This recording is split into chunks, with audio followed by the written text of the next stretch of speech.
Wait! Before we get started in this superhero film that is out in theaters right now, please do us a favor. Hit that subscribe button right at the bottom. Do it. The Flash. From here on out, all spoilers. If you haven't seen the movie's gonna get ruined. So get on out of here. If you don't want this movie ruined, this ain't the video to watch yet. Watch the movie, come back. This film, I'm split down the middle. There's a part in this movie that I want to enjoy, that I feel is the crux of the film. And they threw a lot of other stuff in this film that did not need to be there. And I was kind of like, why? The movie starts off, Barry feels disrespected. He's working with Batman and the other super friends in the Justice League, and he's like, okay, I get it. I'm like the janitor, right? I'm disrespected. Yeah. No one cares that I run fast, so I'm just here to clean up the messes and do little small things. You know, they're like, oh, the hospital's about to crash, but Superman's, out of the country, and Wonder Woman's over here, and Batman's over there, so we need you to clean up the mess. Yeah, you were like fourth on my list, so can you do this for me? With him trying to rescue all these babies and stuff like that, he realizes he can't always save everyone. And in his frustration, he decides to do what he does best, and that is run. And he runs and runs and runs until he realizes he has rolled back the clock. He has gone back in time. He's run so fast. And now he's like, you know what? Not only could I save people from that building, but I could save my mom, because his mom was mysteriously murdered by a home invader, and his father is serving time for that. The good part of this story has to do with his mama. Okay, I wanted all about that, but what I got was a multiverse story with really, really, really, really, really bad CGI. I mean, some of the worst I've seen. Yeah, I saw a lot of stuff about the CGI, but I'm like, have we all just? Sometimes I feel like we're all pretending. Like, CGI's always been bad, right? Like, it's always been bad. I don't think I've ever seen really good CGI. So like, this one didn't bother me. I'm like, oh, like shit to me. I don't know. So you know what I mean? I'm like, that's why I don't bother even talking about the effects anymore. To get this out of the way, you said you were divided. I am not divided. I'll be honest with you. I think I love this movie. I thought it was great. Like, I had all the knives out. I had them all. I was like, Ezra Miller, I don't know what the heck they're doing, but they are just trying to destroy their whole reputation. They're trying to kill the whole movie. What is happening with Ezra Miller? And then I'm like, why don't they just cancel this film? They canceled Batgirl. Why do they keep this film with all the behind the scenes garbage? But actually, I think they kept it because I think they actually had a winner on their hands. This movie is like freaking good. I'm like, what? I was completely surprised. And I think it's such a shame because we know the box office wasn't great. And I'm pretty sure Ezra Miller has destroyed their whole career, which is a shame because I've never seen anything with Ezra Miller in it that I was not impressed by. This person can freaking act. Like, they're good. Like, what the heck? To have all that talent and squander like this, I find to be frustrating. But I think this movie is one of the few that has its cake and eats it too. It's got all the fan service. They have all the cameos in the world that I think they do. Some of them they do more cleverly than I thought they would. So I like this movie a lot. Hey, that is a first time, people. Please write that down in your books. Call your grandmother, because Devin, normally with films like this, they don't go that well. Nope, now for me, I enjoyed Ezra Miller's portrayal in this film. The way that they played Barry Allen in this, chef's kiss. As you saw in the trailer, there's two Barrys, right? Because of the time travel. One Barry grew up without a mother. One Barry grew up with a mother. The one who grew up with a mother is a spoiled little shit. And he's never hurt for anything. He's very much devil may care, He's twice as annoying as the regular Barry. And the regular Barry is much darker, much more serious. And that's because of his grieving over the loss of his mother. So I like that our two different Barrys behaved very differently. They saw different things very differently. And I thought freaking Ezra Miller killed it. There was a point in the movie where I just accepted that there were two of them. I wasn't like, oh, look at the effects and oh, this one, that. There's a point where I was just like, okay, there's two. And I'm like, oh, they did the thing. They did it. Like, good job. It's just not shy. Like, always, this is my big criticism for DC. They always seem to be shy, like that their characters are corny. They're like, please don't laugh at us. It's not an S. On my world, it means hope. How about Sir? Ezra's game. They're like, you can laugh at me. That's fine. Some versions of Barry are hilarious and stupid, idiotic. Like, and others are more annoying. serious. Yeah. Annoying to the point that you just want to slap him. When he goes back, he's like, oh man, I did this. I messed up. There's no metahumans here because of me saving my mom. There's no Wonder Woman. There's no Cyborg. There's nobody from the Justice League. Right. The only person that's there is Batman. You remember when we did our review last week, we said one of the biggest things that Tim Burton's Batman was, one of the things that we liked, is that we knew how weird Bruce Wayne was. Something's wrong with this dude. Yeah. Something is wrong with him. He is in a house that's dirty, alone, weird. That is the Batman. You would think that if he cleaned up Gotham, ain't no cop, ain't no crime there anymore. He's like, well, what am I gonna do? He's just gonna go down a darker hole. Right. You know? This version of Batman was a little too successful. Gotham is now safe, and he has retired. And now we find him living alone in Wayne Manor, and Barry shows up there with another version of himself, and Batman's like, oh my God, I'm gonna make spaghetti. And so I'm like, that's great, that's really funny, like this guy's not okay, I like that a lot. Nope. I'm also happy to report that my personal internal theory was the theory they went with, that Batman that was in the Flash was not the Batman from '89. It wasn't that guy. He just happens to look like Michael Keaton. It's a different guy in a different universe, because this Batman explains the multiverse rules. They say when you go back in time, you think, oh, now you've got a branch reality. No, you've created an entirely new reality with a different past and a different present, and there are just some things that just happen to overlap. So I'm like, some things. I'm like, yep. I like that. I like that. It keeps everything neat and orderly. So I can, like I said, have my cake and eat it too. I thought that was clever. And how clever is it they put the Flash's origin kind of just in the middle, right? We got to see his origin. And it was like it was super comic booky. They didn't tweak it out of fear of it being silly. They're like, yeah, this is stupid. A bolt of lightning went through a window, passed through some chemicals, and then into Barry. Like, how does that work? I don't know. And the movie's like unshy about it. I like that a lot. I feel like DC has finally gotten over that hump, and they are open with how weird and strange some of their characters are. And I think they're better off for it. They go into this bar before they get to Bruce Wayne, and then on the TV it is Zod, and he is there looking for a Kryptonian. We're like, oh, he must be looking for Superman. They don't know where he is. Only person they probably would know is Batman. So along with trying to get Barry's powers back, they need to go find Superman. They figure out that he's probably held up in Siberia right somewhere. They get to the holding cell, and they see a girl there, and they was like, oh, that's not Superman. Let's go. But Barry's like, no, we got to save her. Look at her. The sun is out, and that person that they saved was Supergirl, and she is whooping butt. That's where I felt like that was a part of my flaw. I wanted to see more her. I felt like she was shoehorned in this thing. Yeah. I think that was probably the best Supergirl casting ever. I really like that Supergirl. I have ragged on Zack Snyder for making Superman dark. I'm like, you can't have a dark Superman and a dark Batman. It doesn't make sense, right? But you can have, and I thought this movie kind of had a little interesting wrinkle.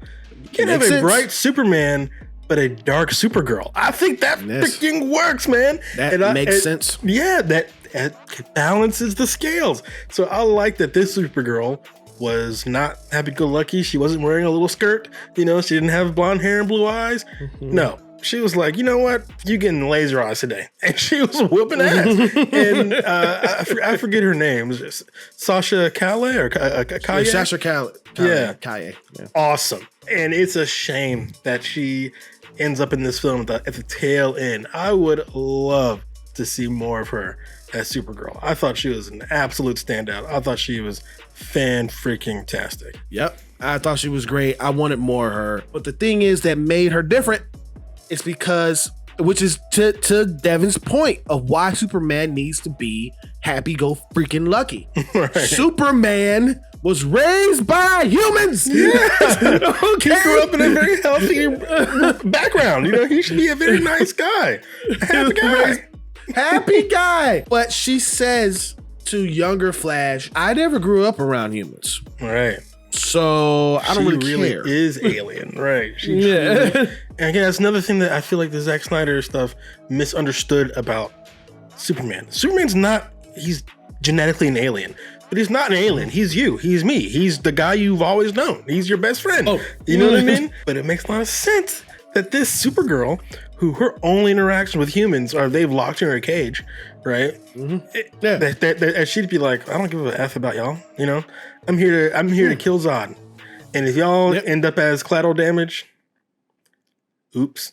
You know, that's I think that's great. That's so much fun. But she also said that I'm a representation of Krypton and Zod is not. Right. And for the people that survive on this planet, I want to show y'all that is not Right. what. And she knew Zod on Krypton, where Clark did not. And it's interesting to see someone else play with Zack Snyder's toys. Like, you can see the parts of the Snyder universe that work really well. Costume, killer. You know what I'm saying? Zod, scary.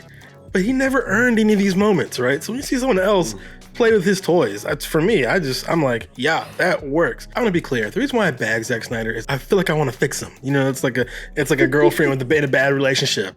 It's like, I can see so much potential in you, man, but God, you're so toxic. So that was one of the things that I really wanted to see, and I kind of feel like it let me down. I wanted to see more of her, and I kind of felt she was shoehorned in just to continue to be getting killed. And that's the point of what Barry was trying to say, that this is a focal point in this universe that is always going to die, and you can't always have a solution to every problem, which went back to what his mother told him when he was a kid, when he was trying to figure out this math problem. He was like, there's so many situations where I can solve this problem. He could not let go. He could not accept failure. He's like, no, I gotta fix this. I will go back and try to fix this 100 times. I will not accept the fact that sometimes bad things happen. Batman tried to tell him, he's like, bad things suck, but sometimes they can make you better. Sometimes they can define who you are, just like it did for Batman, you know? And this was a lesson that Barry was very resistant to. He's like, no, I'm going to save my mom. I'm going to save all the babies. I'm going to save Batman over here. I'm going to save Supergirl over here. I'm going to stop Zod. I'm going to do it. And they're like, no, sometimes you lose. How he initially got stuck in this past is when he was going back for a second time. He got knocked out by some mysterious character and stuff like that. And we were like, who the heck is that? This guy looked like a freaking monster, right? By the end of the film, it's Barry. Right. It's Barry. Continuing over years and years of a millennia trying to fix the problem. Right. If Barry never learns the lesson, he becomes a monster. Right. I thought that was done very too. well. Barry finds the lesson to where I have to let my mom go. And this is where I cried. Yeah. This is the point where I cried, because I was like, I love my mom so much. And when she is holding him and saying it's going to be okay, give me a hug, I was like, I feel you. He had to look her in the eye knowing that she was going to die. Now, he figures since he's there, he can save his father at least. But that did help his father, but it did change something. Right. And to me, this left the ending muddled. So I'm like, did he actually learn the lesson? Because he still changed things, right?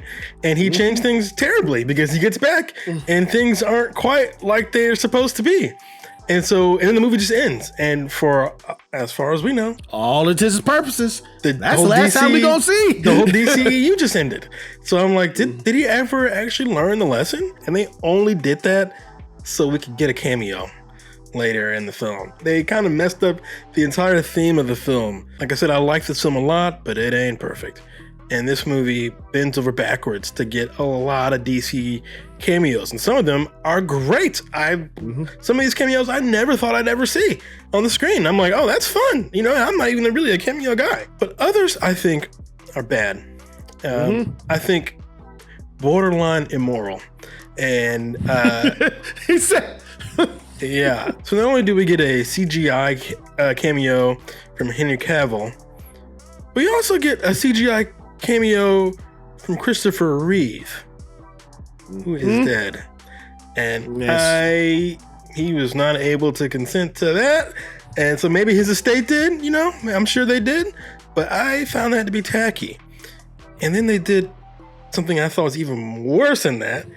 They got a cameo from George Reeve, who played Superman in the 50s. And for those who don't know, it was super popular, but it ended abruptly. Not because it wasn't getting the ratings, but because George Reeve shot himself in the head. So I'm like, I don't think that's okay. I feel like that might be immoral to digitally recreate him on screen like that. And I thought that was really tacky, and it really shat all over what I thought was a good sequence.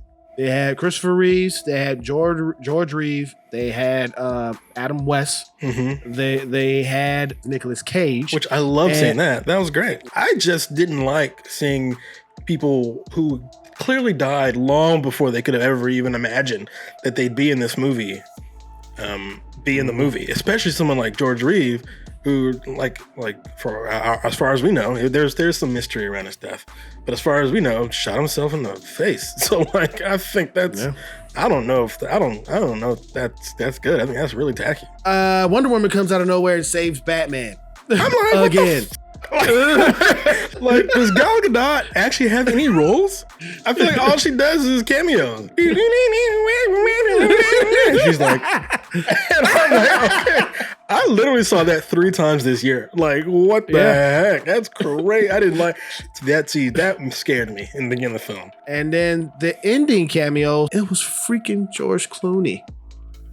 Right. Well, I thought it was cute, you know, but it wasn't worth destroying the whole themes of the film for. So, yeah, it's like so he went through all that and didn't learn his lesson. Yeah, he didn't learn shit. At the end of the day. You know, this film has a lot of good things you love about this film. Ezra Miller's acting chops. Ugh, gosh. Fantastic. Fantastic. Have you seen we need to talk about Kevin? Ezra is awesome. The way that they used 1989's Batman in this, having freaking Supergirl in here was freaking awesome. The things that I didn't like was, just like you said, Barry didn't learn his lesson. And I wanted the story to mainly focus on his mother. So I'm going to give this film a B. Great. Giving this one a B+. I am just as shocked as you are. I did not expect to like this film, and I found myself getting lost. I found myself thinking about these new rules, these new time travel rules, and how he can maybe fix things, maybe he shouldn't fix things, and I think it's fun. I felt like I was participating in the film, which is something I don't feel like I've ever done in a DC film ever. But Ezra Miller absolutely killed the game again. Please get your life together. I don't know what's going on with you, but man, you got so much talent. I enjoyed a lot of the fun, deep sci-fi cuts they had in here with all the time travel. And to me, the biggest standout, which also makes me sad to think about the film, is Supergirl. I want more of this Supergirl. If we're going to end this universe, keep Supergirl alive. I think this is probably the best case scenario for the DCEU, or whatever the heck you want to call it. DC's universe, the Snyderverse, whatever. Yeah. I don't think it could have ended any better than this, man. It wasn't perfect. I didn't like them reviving dead people like this, especially under the circumstances that George Reeve died under. The movie's not perfect, but it's better than I thought it'd be. I'm more excited for what DC has coming up next than I am for Marvel. And I never would have thought I'd think that. So you recommend it? I do recommend it. I know that the box office for this film hasn't been that great. It's a shame that this movie didn't get the reach that it did, because this is a good film. Yeah, and I do recommend people to go and see this film. But more importantly, do you recommend this film? Have you seen The Flash? Please get in the comments and let us know what you thought about it. We really would like to know. Are you in?